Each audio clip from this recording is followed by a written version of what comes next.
Muy bien, pues en este video vamos a hablar sobre las características y la definición del sistema nervioso central.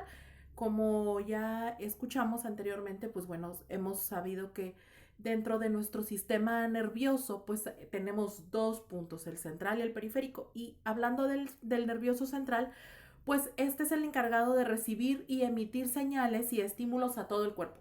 Entonces se considera la estructura más compleja de todas las que trabajan en el cuerpo humano. Esta estructura de nuestro cuerpo se diferencia en dos grandes sistemas, el sistema nervioso central y el sistema nervioso periférico. Entonces el sistema nervioso central pues se caracteriza por ser el núcleo de nuestro pensamiento mental. Y entonces el sistema nervioso central es el encargado de tratar la información que recogen nuestros sentidos para que podamos comprenderla mejor. Entonces, el sistema nervioso central, en pocas palabras, es el que, por ejemplo, si tocamos algo que está caliente, nuestro cerebro lo procesa y deduce que debemos de tener cuidado porque eso nos puede producir un daño y así sucesivamente. Esta es la parte en la que se encarga el sistema nervioso central. Entonces, ¿cuáles son las partes del sistema nervioso central? Muy bien, bueno, pues el sistema nervioso central lo podemos dividir en este, en estas dos áreas que hemos abordado sobre el periférico y el central, y esto se extiende a lo largo del cuerpo. Quiero que comprendamos algo. Este sistema nervioso es uno solo, pero tiene dos funciones que nos van a permitir poder desarrollarnos correctamente como un solo organismo.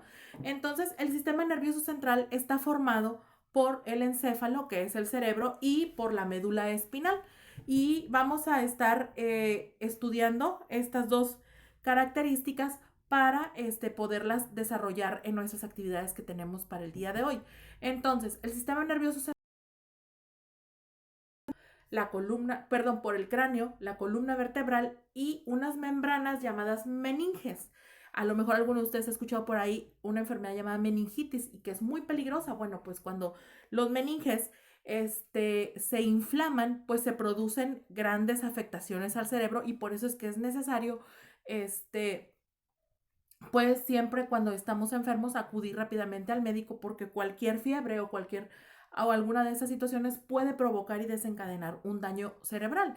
El sistema nervioso central pues está formado por, ya lo dije, encéfalo y médula espinal, y que a su vez están compuestos por millones de células conectadas entre sí, a las que conocemos como neuronas. Y bueno, vamos a ver cómo es que se dividen las partes del sistema nervioso central, ¿ok?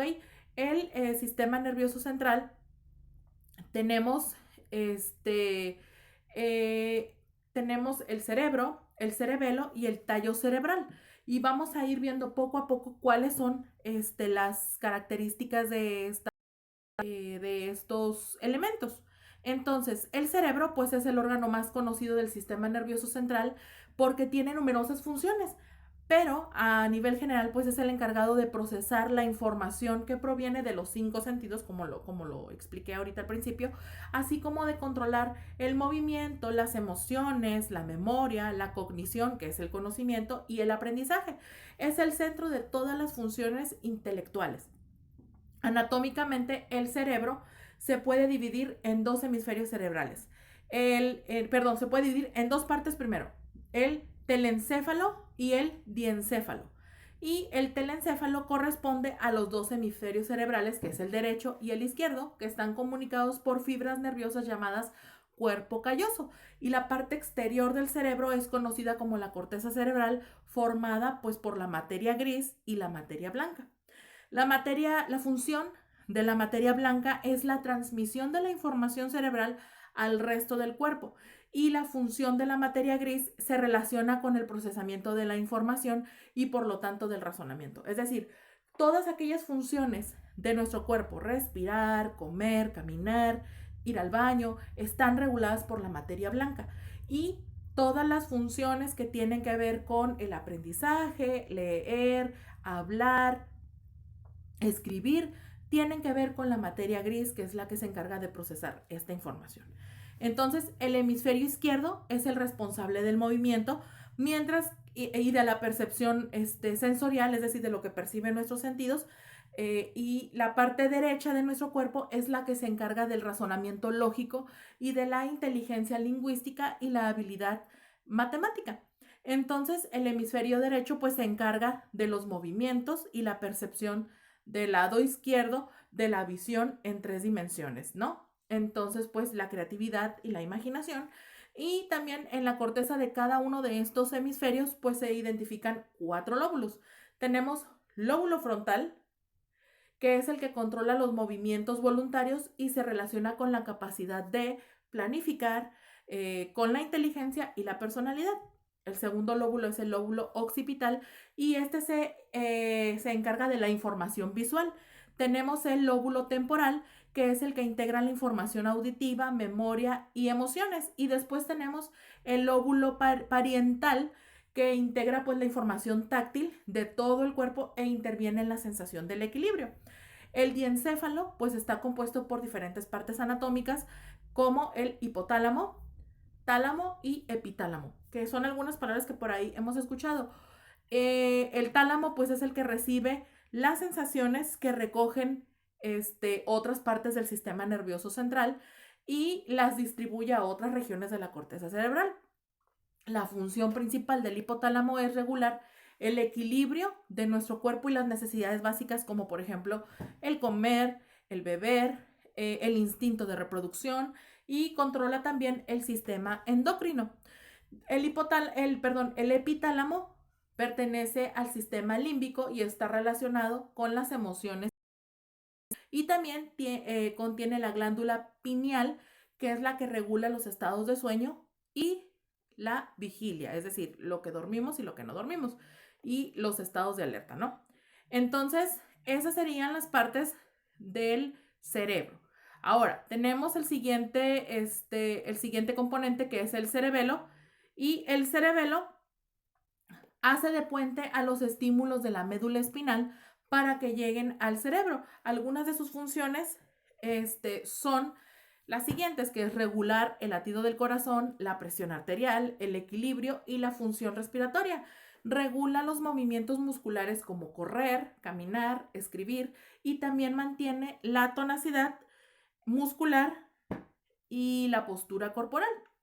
El último elemento será el tronco encefálico o el tallo cerebral y está ubicado sobre la espina, sobre la médula espinal. El tallo cerebral está dividido en 3 regiones anatómicas: la protuberancia y el mesencéfalo, perdón. El bulbo raquídeo, pues es la parte del encéfalo en el que se une la médula espinal. Como ustedes saben, la médula espinal contiene muchísima información y es muy importante también porque hay incluso hasta trasplantes, hay a veces la necesidad de tener que hacer algún trasplante de médula. Y en la médula espinal es importante porque esta regula las funciones vitales como la función respiratoria, la de los latidos del corazón, el diámetro vascular, es decir, de nuestras venas, que no estén engrosadas, que no estén tapadas, etc. De eso se encarga este componente, la médula espinal. También controla el vómito, la tos, el estornudo, el hipo y la deglución. La deglución es cuando comemos, la descomposición de los alimentos. La protuberancia anular o puente tronco encefálico, pues regula los movimientos respiratorios y recibe información sensorial del gusto e información táctil de la cara y del cuello. Finalmente, el mesencéfalo controla los movimientos de los ojos, así como también la contracción de la pupila y participa en la regulación subconsciente de la actividad muscular.